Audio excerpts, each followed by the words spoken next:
Lakas ng lukal talaga dati. Isipin mo, shooting kami ng Lawag. Maglalagari kami ng Batangas. From north to south. Sarap ko siguro bubuli mo yung PJ. Laki ng katawang mo ulit. Pagkatapos mo yung binugbog na po. Sunod po ko dati. Pinampas ko lang ano eh. Pulpo. Pinampas ako sa lamisa eh. Panayam namin kay Kuya Chris Aguilar.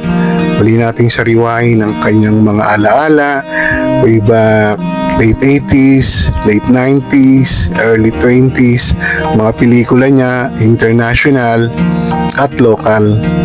International artist na gustong kumukuha sa kanya ay sina David Carradine, Sam Jones, si Don the Dragon Wilson, no? Yung unang pelikula ni Don the Dragon Wilson. Siya pala yung talagang personal pick niya, no, ni Don the Dragon Wilson o the late Don Wilson. And also na-share din niya sa atin na yung isa sa pinakamabait din na na-meet niya na international or foreign artist ay si Sir Danny Trejo. According to Kuya Chris Aguilar ay napakabait naman po niya. Sa local naman, of course, very supportive. Unang-una, ang ating The King. Nabanggit din niya si Rudy Fernandez, yan, sina Robin Padilla, sina Raymar Santiago. Then, let's go! Kuya Chris Aguilar, 2026. Pag-alaw ka na.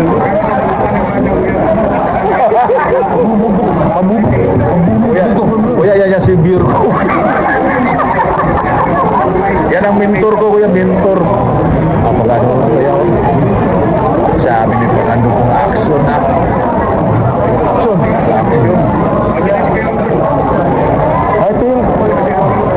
Ito yung kukunin natin ano. Yun na.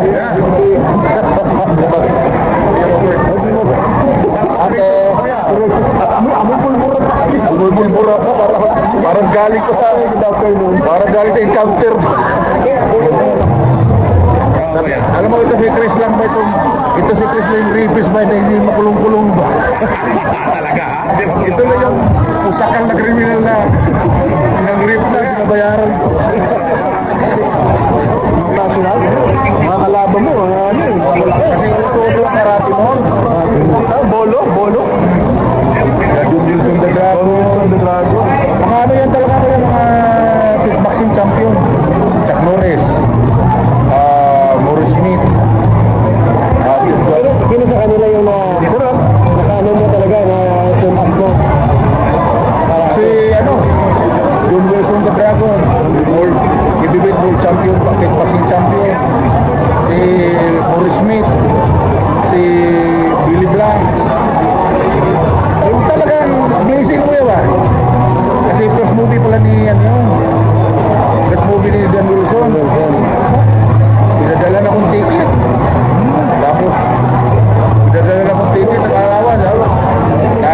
Premiere kami sa Amerika, sa Hollywood. Baka lang mo ka rin with the PJ.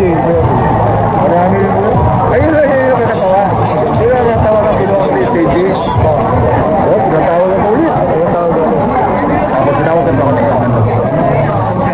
ano yan yung partida yata yung ginawa niya sa pagpagsanhan. Maganda yung lyric kasi Sharon, biniyaran ko ba?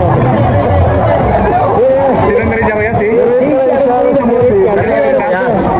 Sabi ko, Miga, alisin na lang natin yung ano kasi super Kunwari niya, alisin yung rip scene. ang bida Fernando po, ang director si Eddie Rodriguez. Sabi niya, natural lang na dating Chris ba yung ginagawa talaga natin. Kung ginagawa niya, hindi ito. Sabi ni Miga, gusto mo Chris, turuan pa kita. Sige yan. Hindi lang kasi sa inyo Chris ha. Loko talaga. Sarap ko siguro bubuli mo yung PJ, laki ng katawang mo ulit. Pagkatapos mo yung binugbog na po. Sunod po ko dati. Pinampas ko lang ano eh. Pulpo.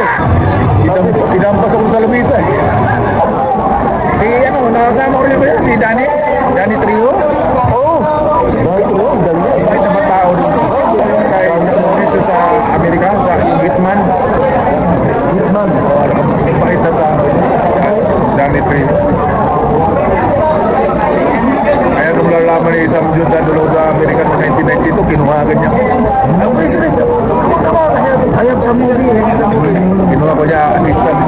yung parang football.